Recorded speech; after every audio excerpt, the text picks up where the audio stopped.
2 summers ago, I downloaded the dating app Hinge. I'd heard from friends that it was one of the better platforms for LGBT folks to find dates, so being a lesbian, I decided to give it a go. I found it to be just as good as my friends had mentioned, as the little prompts really give you an idea of what people are like before you actually connect with them.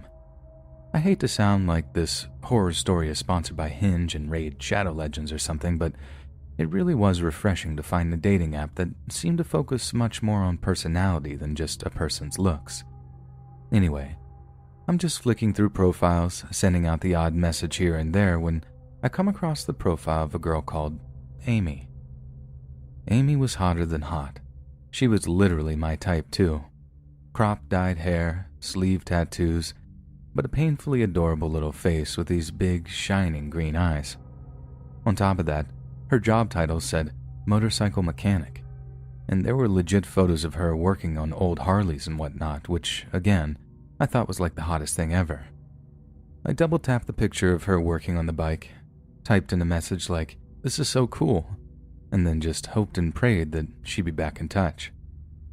It couldn't have been 20 minutes that passed before I got a little alert saying that Amy has invited you to start the conversation, or something like that. I'm thinking, no way. Is this a real profile? Sometimes a girl might take literally weeks to match with you, and here was Amy, hitting me up after less than an hour. I had my doubts, put it that way, but doubts that were quickly put to bed when she turned out to be charming, witty, and highly intelligent.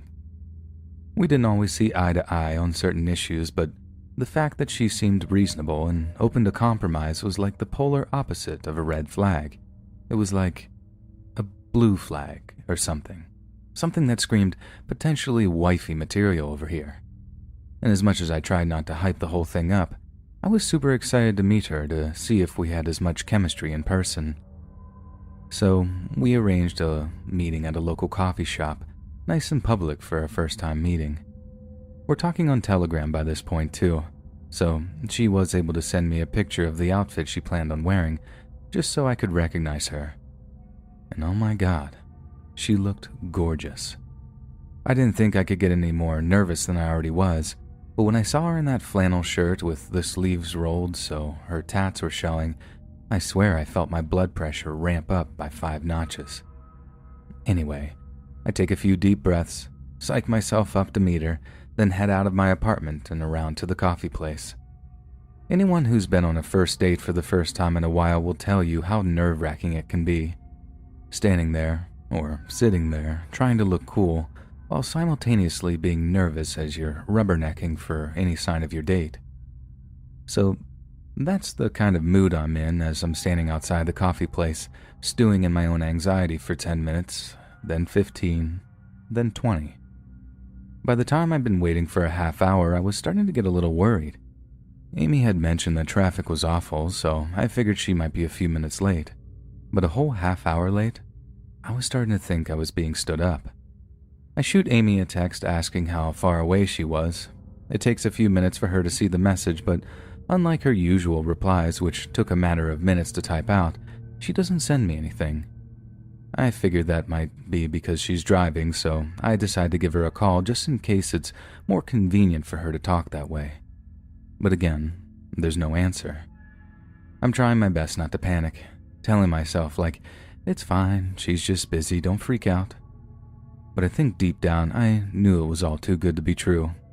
We'd matched too fast, she'd been too nice. I mean, she was objectively way out of my league. But it didn't make what came next any easier to deal with. I'm practically staring at our message thread on my phone, praying she'll either call or I'd get that little Amy is typing thing so I can at least know that she's still there. Then thank God. I see that little typing notification, and I feel this pure wave of relief wash over me, expecting her message to say something along the lines of, "Oh my God, I'm so sorry I'm late." But it didn't say that. It said something entirely different.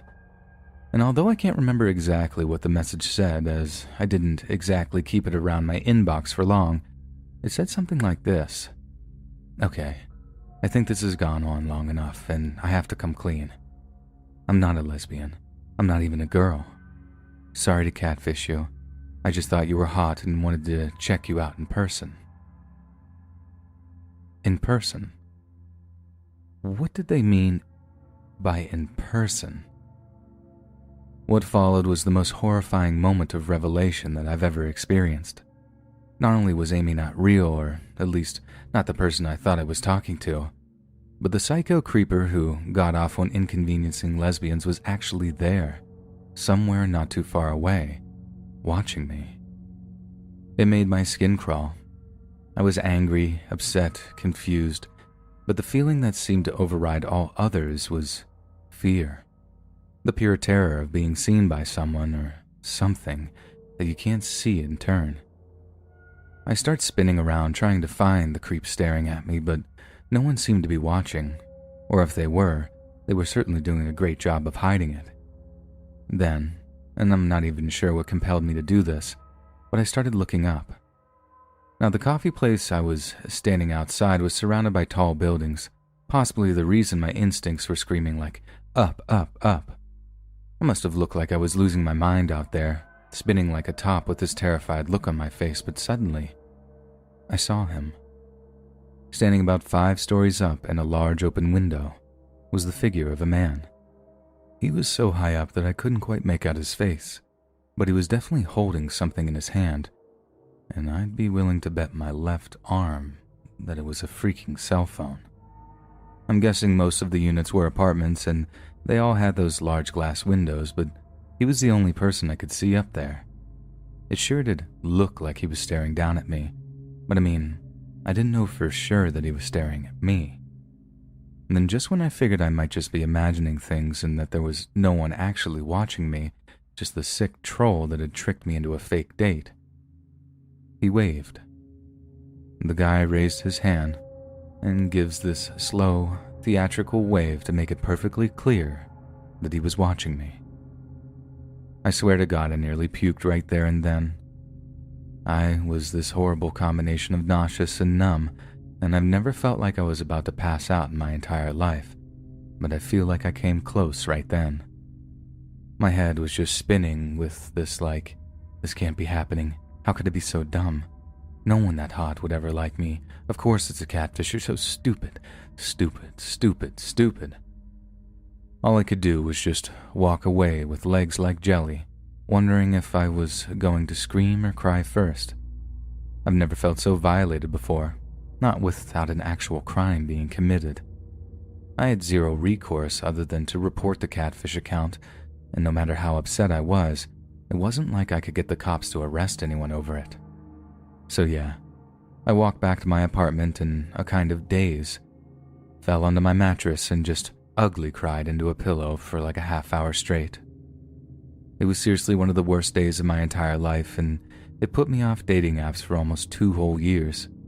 Even now, I have to apologize when talking to girls because I know I sound overly paranoid asking for video dates or whatever. I guess I'm lucky. And I can kind of blame COVID, but honestly, I don't care how paranoid or overly cautious I might seem. After what I went through, I can assure you, you can never be too careful when it comes to meeting internet strangers.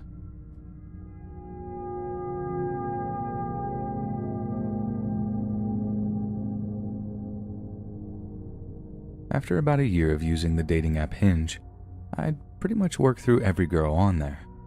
I'm not saying I had much success, but since my preferences were kind of narrow, there weren't all that many potential matches for me. I'd check Hinge every so often to see if there were any new faces, but the vast majority were girls I'd seen before, having deleted their accounts before making new ones, and any actual new faces just didn't seem to do it for me. That's when Coraline appeared in my Discover section. Her name wasn't actually Coraline, but since this story does get kind of personal, I'm going to change some names to protect the innocent.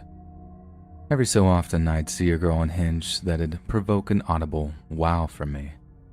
Coraline, or Coral for short, was one of them. At the risk of sounding a little ignorant, when I first saw her, I thought she might be like half Asian or something, but it turned out that she had some indigenous Mexican blood in her, and her grandma was from the native Nahuatl tribe. The point was, she had this unusual but undeniably attractive look about her, and With her dip-dyed shoulder-length hair, I found myself instantly captivated. But as I scrolled down, I saw one of her prompts said, "You should know, I was in a car accident and I have some neurological disabilities and scarring as a result." That kind of came out of left field for me, and I found myself confronted with what I suppose is my own bias. I was so game to ask this girl out, but I honestly hesitated when I read the thing about her disabilities. And I mean, why? She's gorgeous, smart, obviously super active if half her pictures are in climbing and workout gear. And from what I could tell, the fact that she continued to date after an accident like that made her extremely brave from where I'm standing. I'm honestly not sure I'd have the same kind of balls to bounce back after something that nearly killed me. That was what swung it. That and the idea that passing on a girl I'd normally swoon over just because she had some deformities, I think that's a bit of a jerk move on my end, I'm sure you'll agree. So, I sent her a message, and I did what I usually do and just hope for the best. After a few days later, we match, and the fact that I was so elated about it told me how much it actually mattered to me that she had some differences. I was excited to talk to a charismatic, brave, and beautiful young woman whose attitude towards her own adversity was frankly inspiring for me. At first, we talked about literature and traveling, and by the time she used the word petrichor in a sentence, petrichor is the earthly scent produced when rain falls on dry soil, I was practically throwing my phone number at her. And luckily for me, she was actually keen on continuing the conversation. Texting and voice notes soon progressed to organizing a first date, and we met for coffee and donuts one rainy afternoon, fixing all of the world's problems over the course of like a 3-hour conversation. I didn't even try to broach the subject of her accident. I figured that she'd talk about it if or when she was ready. But as she said, she had this policy of fail fast, and if I couldn't deal with her disabilities, there was no point pursuing anything. She showed me some of the scarring in her hairline and some of the scarring on her shoulder too. The accident had left her unable to lift her left arm above her shoulder height, but perhaps the thing that had the biggest impact on her life was the night terrors. Coral mentioned how she'd gotten her panic attacks under control with therapy and medication, but that residual fear seemed to have just confided itself to the nighttime. She said it was one of the biggest things that held her back from getting back to dating after the accident, and she'd often worried she'd have an attack of night terrors after being intimate with somebody. I'll be honest, I kind of worried about that too. Not so much because it would freak me out. I totally get why she had nightmares after a major car accident, but she was terrified of embarrassing herself, as she put it. So, I did something entirely against my instincts, and waited like 2 months to try and seal the deal, so to speak. I waited until I was entirely sure she was comfortable around me, sleeping in the same bed and all that stuff, and only then did I invite her back to my place to make the next move. I promise I won't go into any unnecessary detail, but it was wonderful, and even with the scarring she hated so much, she was beautiful. And as we fell asleep in each other's arms, I started to wonder, what was I so worried about in the first place? I wake up in the middle of the night, roll over to check my phone, and it's about 3 a.m. It's perfectly quiet, so Coral hasn't had night terrors or whatever, so my first thought is like, she's comfy and asleep. Awesome. I roll back to try and spoon Coral a little and find that there's no one there. I figured she's just in the bathroom or whatever. I have an ensuite. But there's no lights on and no noise coming from it. I check the floor next to the side of the bed where she's tossed some of her clothes, and they're gone. And only then, in my half-sleep, half-drunken state, do I realize she's bailed while I was asleep. I mean, it hurt. I'd never had a girl get up and leave in the middle of the night like that, but before I even had time to process it, I heard the front door of my apartment rattling. So, little side note, I live in this really terrible Brooklyn apartment at the time, one where the door wouldn't stay shut unless you actually locked it from the inside. So, unlike other places, where that kind of sound would indicate someone was outside wanting to get in, I realized that it might well be Coral making noise as she's trying to get out. I didn't think she was having a night terror, or like some kind of episode. I have no idea what to make of anything, and I'm still half asleep and incredibly confused. So it was with a fair amount of nerves and caution that I edged around my bedroom and into the main hallway to see what was going on with that door. And just like I'd deduced in the final moments before I left my bedroom, it was indeed Coral, trying to get out of my apartment, probably confused and scared as to why the door was locked. I was sure that I'd mentioned something about it to her and that my keys lived in a teeny little holder by the door that looked like a little cuckoo clock. You wouldn't know it could open unless someone tells you. But then again, coming back home a little tipsy after our meal might have meant it slipped my mind entirely. Coral? Are you okay? I asked her. She just span around to face me, and it was only then that I realized that she had a corkscrew in her hand, and she's holding it almost like a pair of brass knuckles, with the screw emerging from between her fingers. "Who are you?" She screams at me. "Why is the door locked? Let me out of here before I call the cops." I realized right then that she was having some kind of episode. She'd had a night terror, forgotten where she was or something, and now she was freaking out. It was scary, sure, but at least I knew what was happening, and after having talked about it a little, I knew exactly what I had to do. "Coraline, it's me. You came here after some food, we slept together. You're safe, I promise. I'm sorry about my door. I have to lock it like that, but you're free to leave if you want to. You need to calm down. But please." I tried to get it all out at once, all while staying calm enough to bring her down from the brink. "Open the door before I kill you." Having anyone lunge at you with a corkscrew is intimidating. It really doesn't matter if they're 5'0" incredibly skinny, but have someone lunge at you with a corkscrew when you're completely naked? That's real fear, let me tell you. "Coraline?" I started talking really slow. "I can't open the door without the key. I need to get the key." That's when she approaches even further and pushes the sharp point of the corkscrew into my neck. Not hard enough to actually puncture my throat, but oh my God, one smidgen of force more and I'd have been squirting blood like a Kill Bill henchman.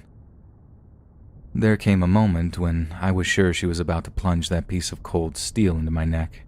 She took this sharp inhale and kind of flexed her arm. I don't know. It's hard to describe.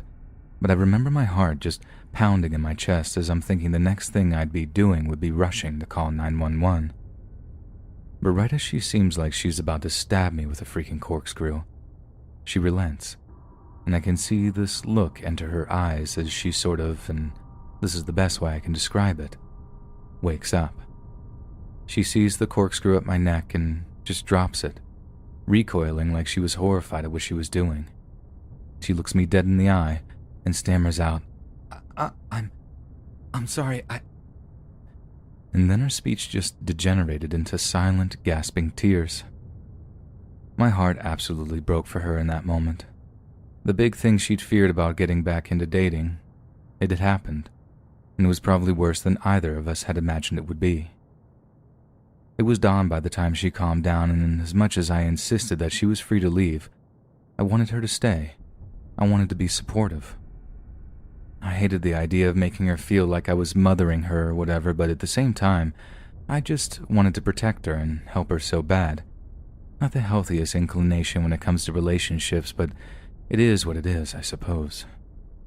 I'd like to give you some kind of super happy ending here too, but my relationship with Coral didn't last. She just didn't feel like she was quite ready to date yet, and rushing it had made her feel worse than ever. That sucked to hear. It sucked hard. And as that dumb old cliche goes, if you love something, let it go. I still think about her from time to time, and I hope she's doing much better than she was. And Coral, if by some small possibility you're reading this, and you recognize that this is about you, I love you, and I forgive you.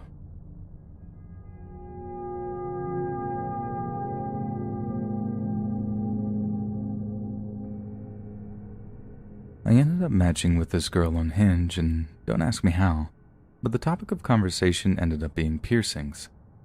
She had a bunch of visible and apparently non-visible piercings, and after I mentioned considering a nose piercing a while ago, we got into it as to why I didn't get one.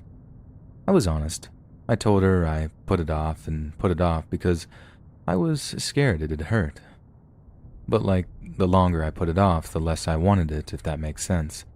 Until in the end, I just wasn't all that fussed on getting it done. She playfully takes offense to this, calling me a little baby and saying we should go on a piercing date together. I told her we should probably wait until at least the third date to go full daddy dom. A joke, obviously, and the conversation then kind of meandered into other topics. Cut to our first date. Everything going pretty good. We get beer and wings. We're getting on well. And then she says she has a surprise for me.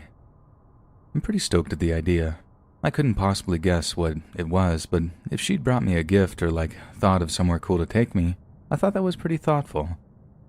Anyway, I ask what it is, and she says she can't show me in the wings place. I have to wait until we get outside.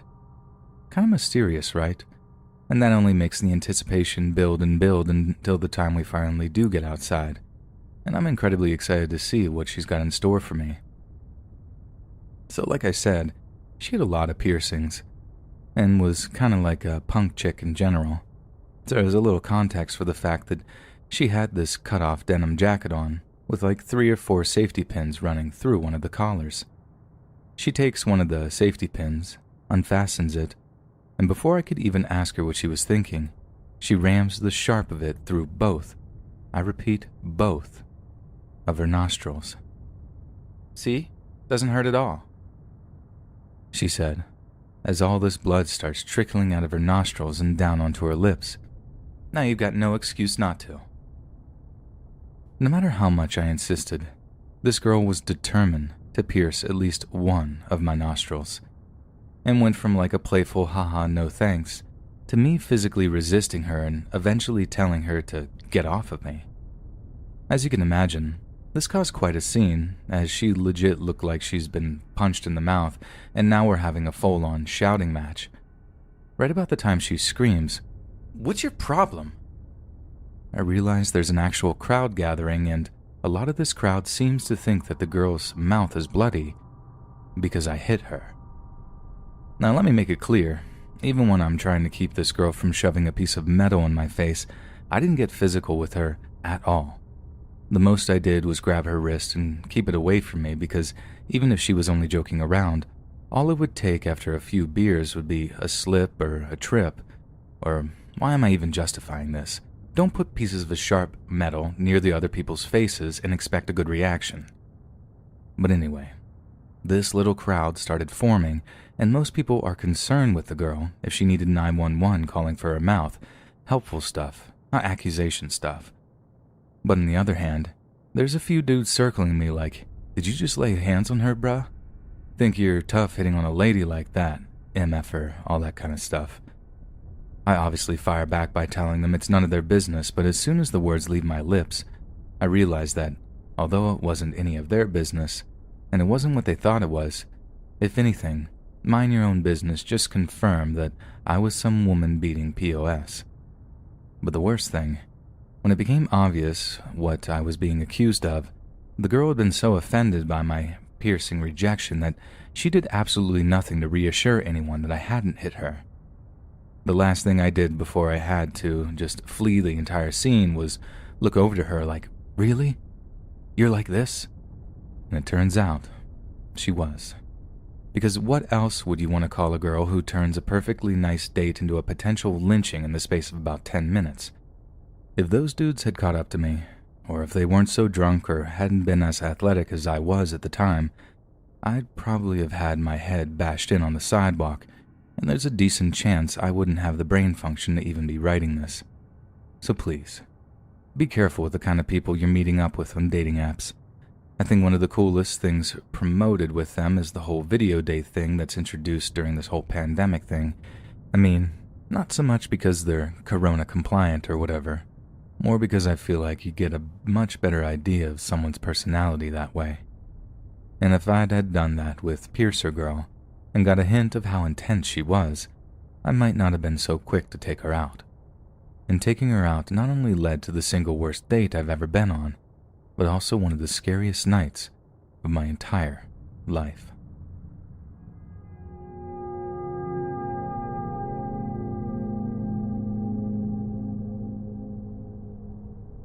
I went on a date with a Hinge guy once, who right in the middle of it said he had to stop off at his apartment because he forgot his wallet. This is as we're inexplicably moving from one coffee shop to another, one that just so happened to be on the same route as his apartment. He asked me if I want to come inside just in case he's searching for a while, and since he's been perfectly nice and non-threatening so far, I didn't see any reason not to. Then right as we get into his TV room, he ends up pulling me down onto his beanbag and trying to make out with me. He didn't do it in a super aggressive way, so much as he was like trying to be sexy. It was not. When I called him out on it, he said he was just messing around, but I was so turned off at that point that I ended up just getting up and walking home a few minutes later. He texted me a few times, trying to apologize and assure me that it was a joke, but I don't know. It was so cringy that I just couldn't get past it. Fast forward to a year later, and I read on the local news site that he was arrested on suspicion of kidnapping and assault of a woman, after the woman that he had been on a date with complained to the police that he'd held her up against her will. Apparently, when she tried to leave, he held her captive in his apartment and beat her and assaulted her. He could have faced life in prison, but after just 6 years in prison, he might actually get out this year if parole goes well. 6 years. He should be in prison for the rest of his life, and sometimes I wonder how close I came to being the one tied up in his basement.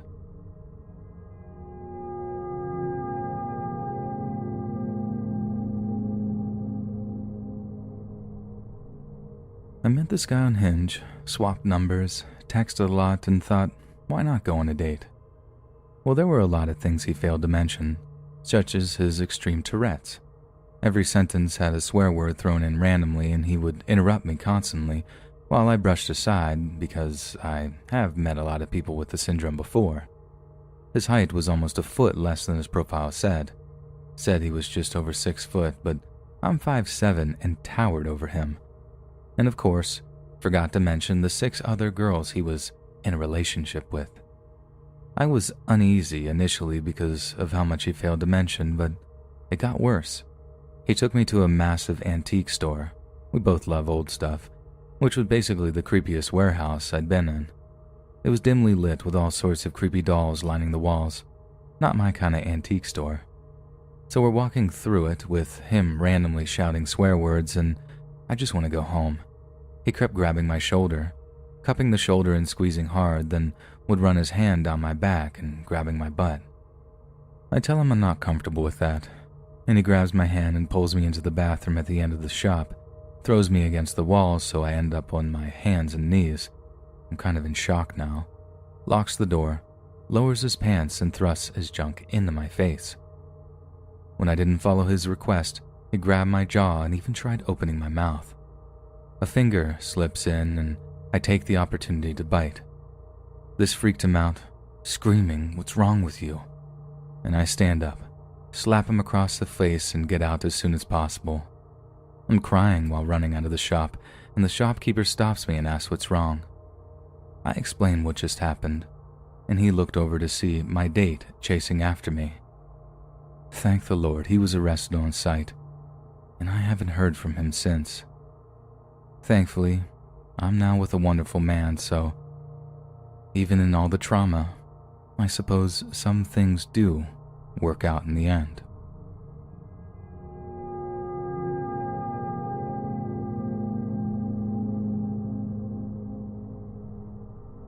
I love telling this story. I mean, it's creepy, but it's kind of morbidly fascinating too. Some seriously crazy people really do walk among us. So first thing you need to know is I get migraines with aura. I generally vomit from pain from them. It's like hard to see sometimes because light sources have big halos and everything like glows. It's all unpleasant. About 2 years ago, I'm excitedly getting ready for a Hinge date and I start feeling a migraine coming. It's like 45 minutes from the time we set. This dude's been super pleasant over chat. He has this cute hipster Buddy Holly look going on, and I swear if anybody ever told me, sorry I have a headache less than an hour before our first date, I'd delete their number. So obviously I have to go. Sometimes I can ward off my migraines with caffeine, and we're going to a Thai place, so I rush through finishing dressing for the date and head to the restaurant, because I've decided that the solution is to get there early, drink a Thai iced coffee to load up on caffeine, and get this migraine gone before he shows up. It doesn't work. Dude shows up.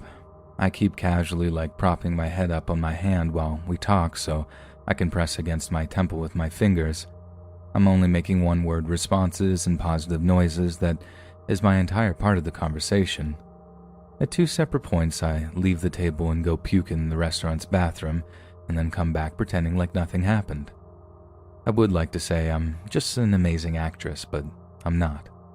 I get called out instantly when I show up to work hungover. Also, let me reiterate, I was not speaking in complete sentences this entire dinner, so this guy was on a date with a corpse. He was so into me. He kissed me outside the restaurant and I pulled away pretending shyness. I had puke in my mouth.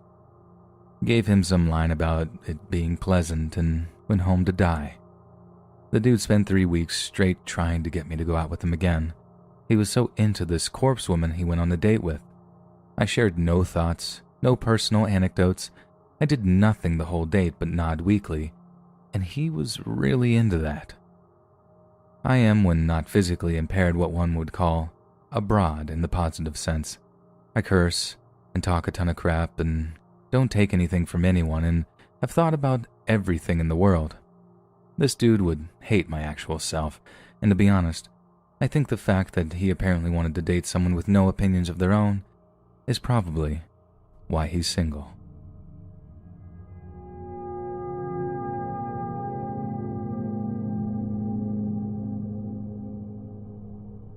After matching with this art student girl on Hinge, we hit it off and organized a first date. Definitely wasn't the greatest I'd ever been on, but it wasn't bad either. And although I was down to see her again, I didn't think that she'd text me again. But then the very next night, she texted me saying that she just so happened to be at a bar in my neighborhood and asked if I wanted to hook up or something. Why not? I thought I could roll up, get a few drinks, maybe get her back to my place. It could make for a great night. And at first, I was so glad I went down. We had considerably more chemistry than the night before. She seemed open and chatty and really flirty, and I just figured maybe she'd opened up or something.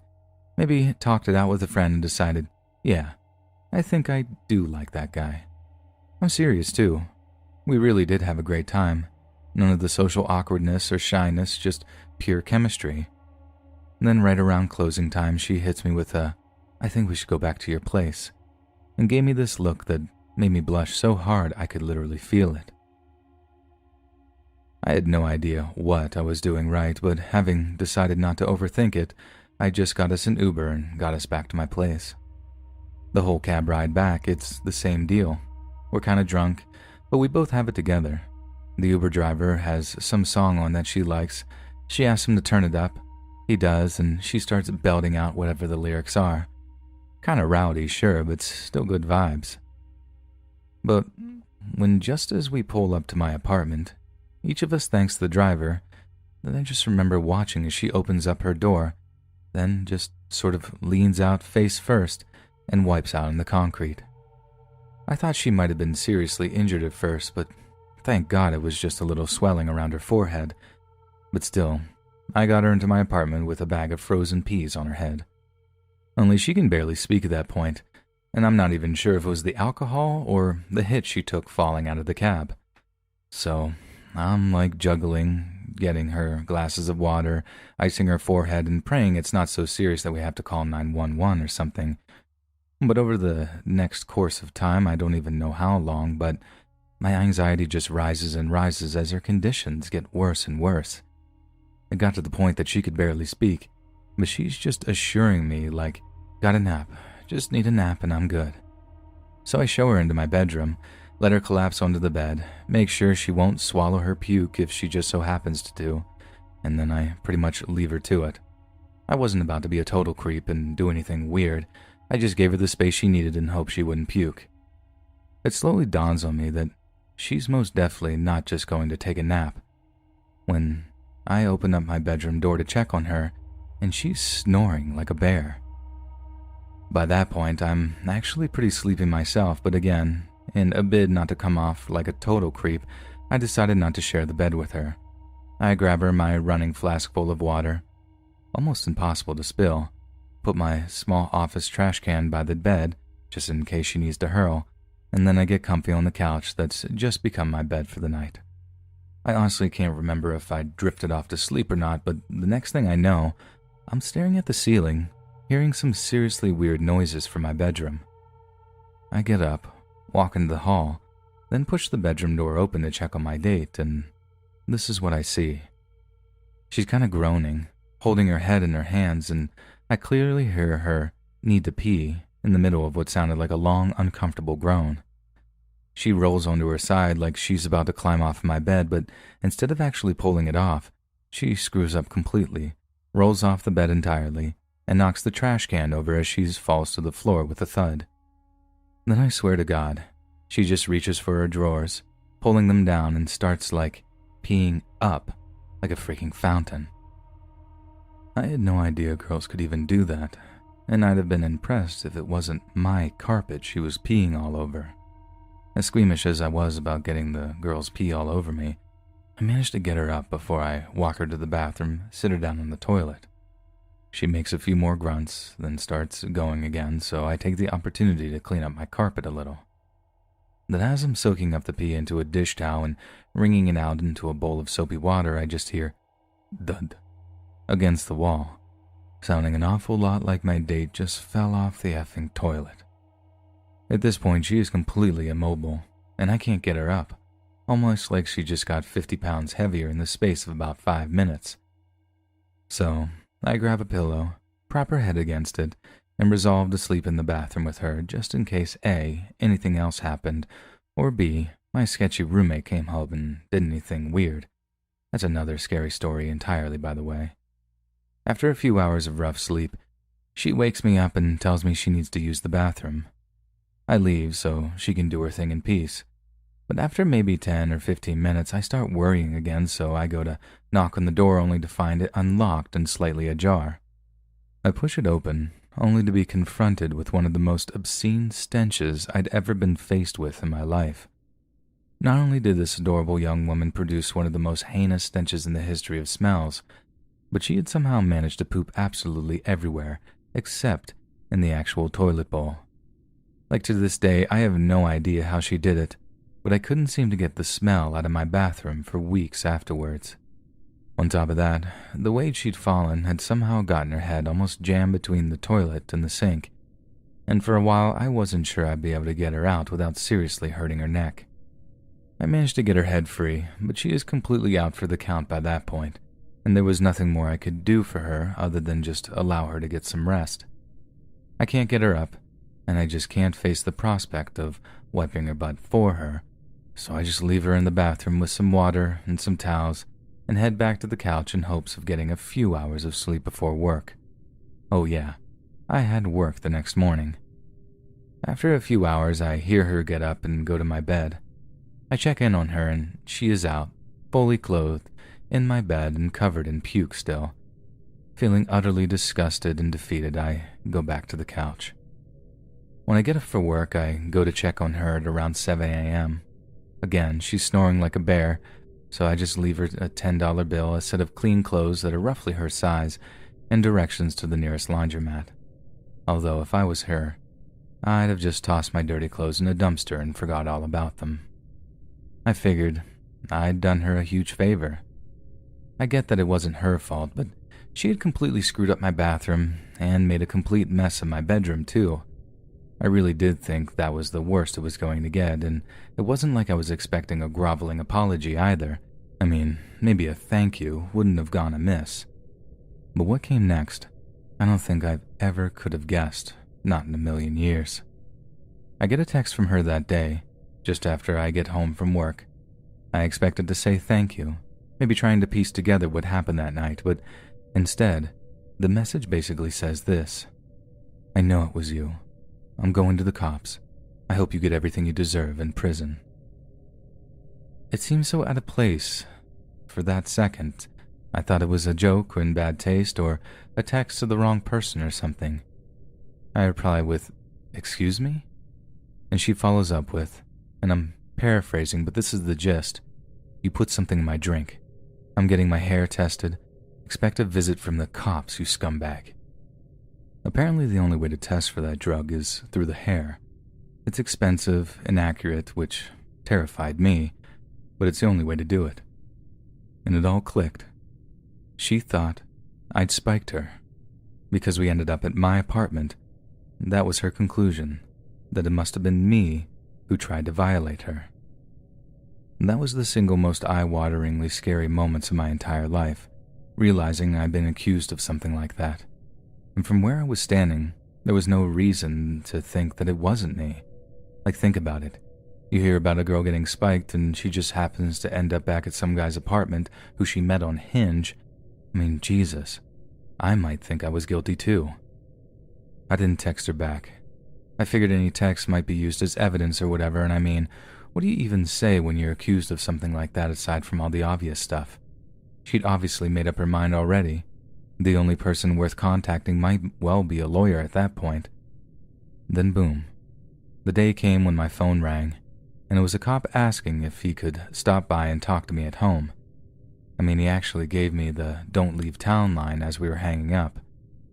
I was a full-on suspect in something that made me feel physically sick to think about, as horrifying as it was surreal, and I was just going to have to deal with it. What follows is like 6 weeks worth of boring police procedure, and in that time, I had a full-on nervous breakdown. Again, another story entirely. But here's the skinny on the accusation. My date couldn't actually remember which bar we'd been to, but I could. And once the cops knew where we'd been drinking, they were able to check the CCTV cameras they had, which just so happened to catch a guy hanging around there who was actually on the offender's registry. Not only does this guy approach my date and her drink while I'm in the bathroom, but after we leave, he hangs around looking all over for someone, presumably my date. The cops go pay him a visit and find a ton of GHB and other creepy creeper stuff in his apartment, along with trophies he'd kept from a bunch of other girls. It looked like none of the DNA was going to come back as a match for any on the police database, and then boom, something like the final pair of underwear they test comes back a match. The guy gets arrested, and they have an airtight case against him, and he goes to jail. And then that was that. No apology from the police, no apology from the girl. I blame that whole thing for me beginning to lose my hair early, and I didn't get so much as a cent in compensation. I suppose I should count myself lucky that the justice system didn't screw me over or anything, but still, I wouldn't wish that kind of accusation on my worst enemy.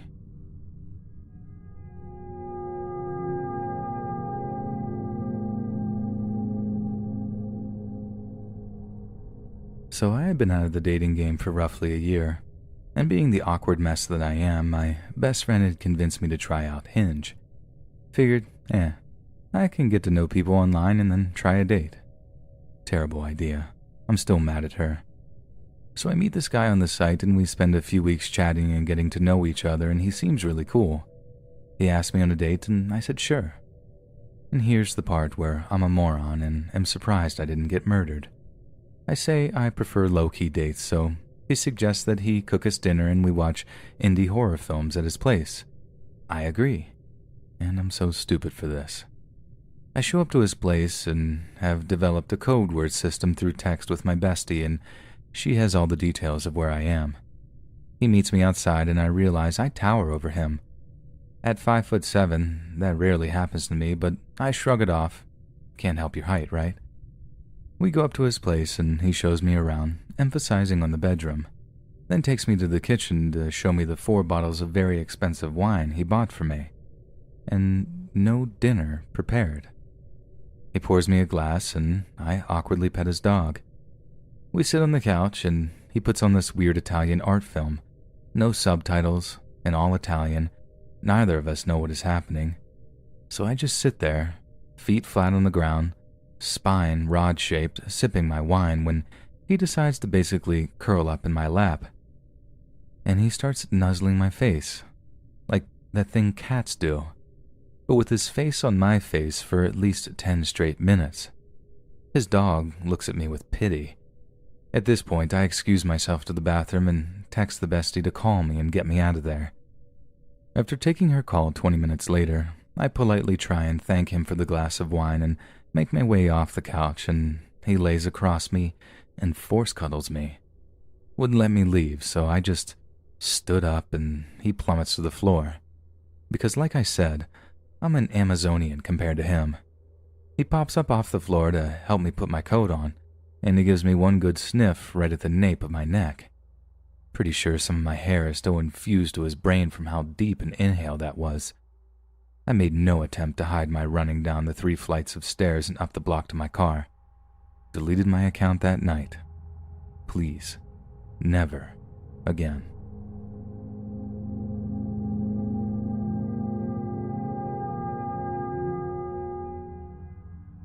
Almost 2 years ago now, I went on a date with a famous chef I met on Hinge, where I was taken to a dive bar where he promptly started talking about how famous he was. We drank and watched sports. He proceeds to tell me, "You're cute." And this eventually went to, "I'm going to make you bleed." He then invited one of his friends to come along. I went outside and he came up to kiss me. I was drunk, so I kissed back. Eventually, he proceeded to tell me how he was being charged with battering his ex-girlfriend, but he totally didn't do it. Eventually, when it came time to pay the bill, he lost his wallet. Of course, I get stuck with it. "I'll pay you back," he says. Needless to say, I never got that payment. Then he leaned up against me. I thought he was trying to kiss me, but I looked down and he was actually peeing on me. In the street, peeing directly on me. I swiftly, being too inebriated to drive, went and got myself a hotel room and a hot shower. Hey friends, thanks for listening. Click that notification bell to be alerted of all future narrations. I release every Monday, Wednesday, and Friday at 7 p.m. Eastern Standard Time. If you got a story, be sure to submit them to my subreddit, r/Let'sReadOfficial, and maybe even hear your story featured on the next video. And join a live stream on random Tuesdays, Thursdays, and Sundays. And if you want to support me even more, grab early access to all future narrations for just $1 a month on Patreon, and maybe even pick up some Let's Read merch on Spreadshirt. And check out the Let's Read podcast, where you can hear all these stories in long compilation form and save huge on data, located anywhere you listen to podcasts. Links in the bio. Thanks so much, friends, and I'll see you again soon.